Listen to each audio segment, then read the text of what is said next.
I wrote a show. I'll tell you how it happened. I was with an analyst, and he was teaching me to know my worth. And I was always getting $450 every time I did a craft. I did a lot of crafts. The top of the show was $750. So one day I determined that I wanted top of the show. So the agent called me and said they wanted me for the show, and I said, she said $450. I said, no, I want $750. She said, they won't give it to you. I said, well, then I'm worth $750. That's what I think. So she came back and said, they said, no. I said, okay.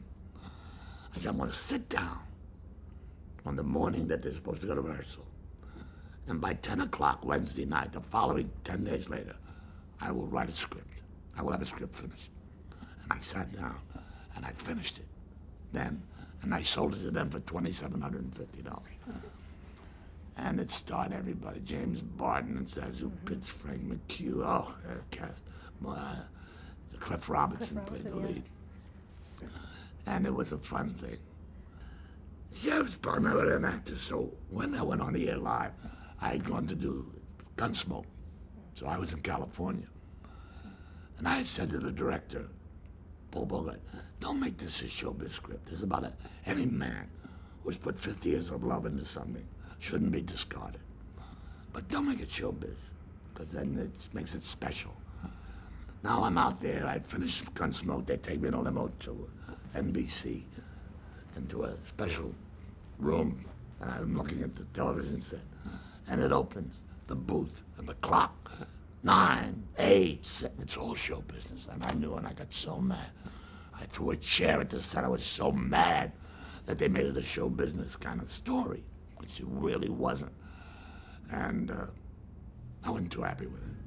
It wasn't that well written, but it was better written than it was done. And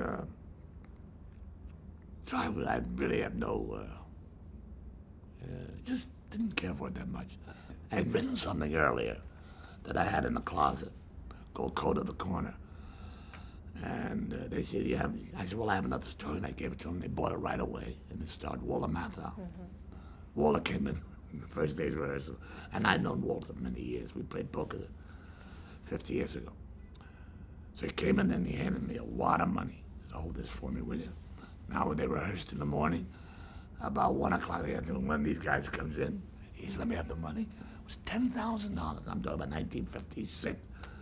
And he gave 10 grand to this guy. I said, Walter, 10 grand? He said, if I don't come up with the rest, they'll kill me. He owed him a lot of money. He just was a gambler. What an actor. He was so wonderful.